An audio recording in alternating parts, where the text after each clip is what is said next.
30일 동안 단 한 번도 틀린 적이 없었습니다. 10월 27일 월요일 고점, 11월 3일 월요일 고점, 11월 10일 월요일 고점. 한 달 내내 월요일만 되면 시장은 박살났죠. 그런데 11월 24일 이 법칙은 깨졌습니다. 그리고 이것은 우연이 아닙니다.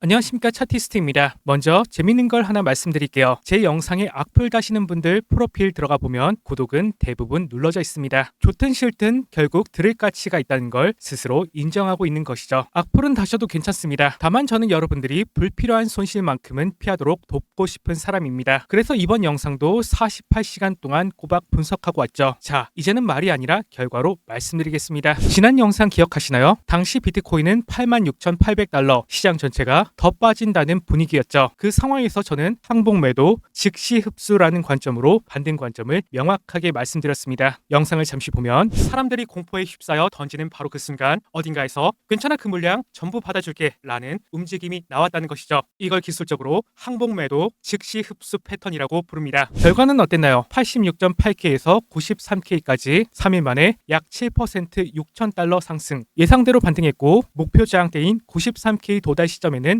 텔레그램에서 숏 포지션 진입을 말씀드렸죠. 여기서 질문 하나 드릴게요. 이게 멤버십 전용이었나요? 아니면 비공개 방에서 공유드렸나요? 유튜브 영상 텔레그램 누구나 볼 수 있게 올려드렸습니다. 그렇게 타이밍 필요하신 분들은 고정 댓글 참고해주세요. 자, 이제 본론으로 현재 시장 구조를 가장 명확하게 보여주는 핵심 신호 4가지를 말씀드리겠습니다. 첫 번째, 월요일의 법칙이 붕괴됐습니다. 최근 하락엔 하나의 기괴한 법칙이 있었죠. 바로 월요일은 고점이다 라는 것이었는데 이게 왜 법칙이 됐을까요? 그렇습니다. 주말엔 기관 자금이 쉽니다. 소규모 개인과 선물 거래만 활발하죠. 그런데 월요일 아시아장이 시작되면 기관의 현물 매수가 본격화되기 전에 선물 숏이 먼저 고점을 만들고 내립니다. 데이터로 확인해 보면 10월 27일 월요일 고점, 11월 3일 월요일 고점, 11월 10일 월요일 고점, 11월 17일 월요일 고점, 한 달 내내 정확히 작동했습니다. 그런데 11월 24일 월요일에는 고점이 아니었습니다. 오히려 저점을 방어하는 완전히 반대의 흐름이 나왔죠. 이것이 의미하는 것은 명확합니다. 선물숏 주도에서 현물 매수 주도로 이제 시장의 주도권이 넘어가고 있다는 증거이죠. 그러면 다음으로 조금 더 큰 그림을 볼게요. 두 번째, 3일봉이 말하는 중기 바닥 신호입니다. 제가 10년간 금융권에서 차트를 보면서 확실하게 배운 게 하나 있습니다. 일봉은 노이즈가 많아 추세 전환을 잡아내기 힘들고 주봉은 변화를 감지하기엔 너무 느립니다. 그 사이 딱 중간 3일봉은 구조 전환을 가장 먼저 잡아낸다는 것이죠. 이것이 제가 바로 3일봉을 보는 이유. 그리고 중기 바닥에는 반복적으로 나타나는 패턴이 있습니다. 바로 급락, 긴 아랫꼬리, 그리고 즉시 회복. 이 패턴이 중요한 이유는 긴 꼬리가 두 가지 사실을 보여주고 있기 때문이죠. 첫째, 3일 동안 개미들은 전부 털렸다는 것. 둘째, 그 공포를 저점 매수세가 그대로 흡수했다는 것. 그렇습니다. 최근 비트코인은 급락, 긴 아랫꼬리, 그리고 즉시 회복, 이 세 가지 구조를 그대로 만들었죠. 지난 4월 7일 74.5K에서처럼 중기 상승 초입에서 나타났던 바로 그 패턴이었죠. 그럼 여기서 한 가지 의문이 들 수 있겠죠. 3일봉 하나로 너무 지나친 해석이 아니야? 맞습니다. 그래서 저는 이 캔들이 나온 맥락을 함께 살펴봤죠. 앞서 보셨던 월요일의 법칙 기억하시죠? 이 3일봉 패턴은 월요일 법칙이 깨진 바로 그 주에 나타났습니다. 이게 의미한 건 무엇일까요? 월요일 법칙 전환은 행동 패턴이 바뀌기 시작했다는 신호이며 3일봉 패턴은 수급 구조가 바뀌기 시작했다는 증거입니다. 성격이 완전히 다른 두 가지 신호, 같은 주에 동시에 터졌다는 것이죠. 그리고 이건 시작에 불과합니다. 이어서 세 번째 신호에서 더욱 결정적인 증거를 말씀드릴게요. 세 번째, 자금의 무게가 이동하고 있습니다. 시장은 개인이 아니라 돈의 무게가 결정하죠. 그 무게가 가장 많이 실리는 곳은 미국 기관이며 이것은 명백한 사실입니다. 그리고 미국 기관의 현물 매수가 가장 먼저 반영되는 곳은 바로 코인베이스인데, 그래서 저는 코인베이스 프리미엄을 시장의 체온계로 보고 있죠. 잠깐 코인베이스의 프리미엄이 뭔지 모르시는 분들도 계실 텐데요. 간단하게 설명드리면 비트코인 가격이 한국에서도 1억 원이면 미국에서도 1억 원일까요? 아닙니다. 미국에서 더 비싸게 사면 미국 가격은 더 높아지겠죠. 바로 그 차이가 코인베이스 프리미엄입니다. 간단하죠? 미국 쪽이 더 비싸게 사면 플러스, 미국 쪽이 더 싸게 팔면 마이너스. 자, 이제 프리미엄 흐름을 볼게요. 지난 한 달 동안 단 한 번도 마이너스를 벗어나지 못했던 코인베이스 베이스 프리미엄 이번 주 드디어 플러스로 전환됐습니다. 조금 더 자세히 보면 이렇게 확인할 수 있죠. 이제는 이것이 왜 중요한지 과거 데이터로 볼게요. 2023년 1월 프리미엄 극 마이너스 비트코인 16,500달러 이후 턴 어라운드. 2023년 8월 프리미엄 극 마이너스 비트코인 25,000달러 이후 턴 어라운드. 2024년 8월 프리미엄 극 마이너스 회복하면서 비트코인 신고점 갱신. 세 번 모두 프리미엄이 음수에서 양수로 전환되는 시점이 비트코인 바닥과 정확히 일치했습니다. 하지만 여기서 제가 꼭 말씀드려야 할 게 있습니다. 이 신호 하나만으로 앞으로의 상승을 단정할 순 없죠. 제가 시장을 오래 보며 배운 건 강한 신호일수록 반드시 다른 지표도 같은 방향을 가리킨다라는 것이죠. 그래서 지금부터는 하나 더 중요한 지표를 확인해 볼 텐데, 지금 프리미엄은 미국 매수세가 들어왔다는 신호였죠. 그렇다면 이제 확인해야 할 건 지금 시장이 얼마나 건강한가입니다. 시장에 레버리지가 과도하게 쌓였으면 언제든 청산 폭탄이 터질 수 있고, 반대로 정리가 된 상태라면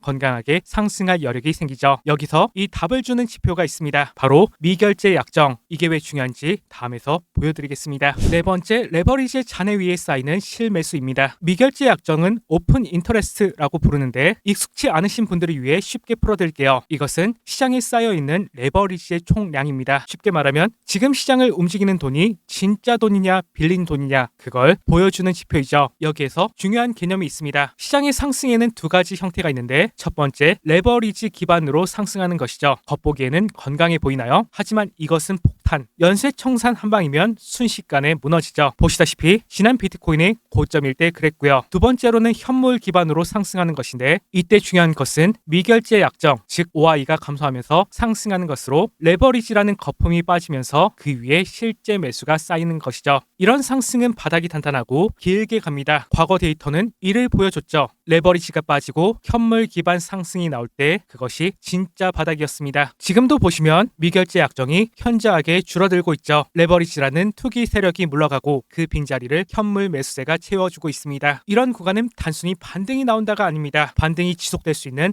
탄탄한 구조가 만들어지고 있다는 것이죠. 그래서 저는 현재 흐름을 바닥 따지기 구간으로 보고 있습니다. 이쯤에서 지금까지 본 신호들을 정리해 볼게요. 첫째, 월일의 법칙, 주도권이 전환되고 있습니다. 둘째, 3일봉의 구조, 공포 매물이 흡수되었습니다. 셋째, 코인베이스 프리미엄, 기관 자금은 유입되고 있죠. 네 번째, 미결제 약정 감소, 현물 기반 반등이 진행 중입니다. 네 개의 신호 모두 같은 방향을 가리키죠. 그런데 상승의 신호를 아는 것과 실제로 대응하는 건 완전히 다른 문제. 지금부터가 진짜입니다. 그렇다면 이 구간을 어떻게 대응해야 할까요? 먼저 가장 중요한 전제부터 말씀드릴게요. 지금은 절대 고배율을 쓰시면 안 됩니다. 시장 구조가 완전히 리셋됐고 새로운 사이클로 진입했죠. 이런 국면에서는 변동성이 커지기 때문에 기존 방식으로 접근하면 청산 위험은 급격히 높아집니다. 그래서 지금 핵심은 정확한 타점을 맞추는 게 아니라 물량을 얼마나 모으냐, 이게 전부이죠. 구체적으로는 방향은 상승 쪽으로 보되 저점을 깨지 않는다는 전제 아래 여러 구간에 나눠 천천히 분할로 매수하는 방식입니다. 구간이 너무 넓어서 불안한데요. 많은 분들이 이렇게 말씀하십니다. 맞습니다. 불안하죠. 그래서 대부분이 망설이고 있죠. 그런데 그 망설임 사이에서 기회가 생기는 것, 한 가지만 기억하세요. 바닥에서 이기는 사람은 완벽한 타이밍을 맞춘 사람은 아닙니다. 평단을 관리한 사람이라는 것을요. 구체적인 진입 구간과 비중 관리 방법은 텔레그램에서 공유드리겠습니다. 필요하신 분들은 참고해 주시면 되시고요. 이 지긋지긋한 코인 시장 다들 떠나고 싶으실 겁니다. 하지만 저는 아직 남아있으려 해요. 왜냐하면 데이터가 말하는 다음 씨앗 사이클이 지금 심어지고 있기 때문이죠. 사람마다 꽃이 피는 시기는 다릅니다. 시장도 마찬가지죠. 겨울을 견딘 씨앗이 봄에 더 강하게 핀다는 걸 시장은 늘 보여주었습니다. 저는 지금이 겨울이라고 보며 꽃피는 봄날을 기대하고 있죠. 오늘도 끝까지 봐주셔서 감사드립니다. 이상으로 모두 마칠게요. 차티스트였습니다.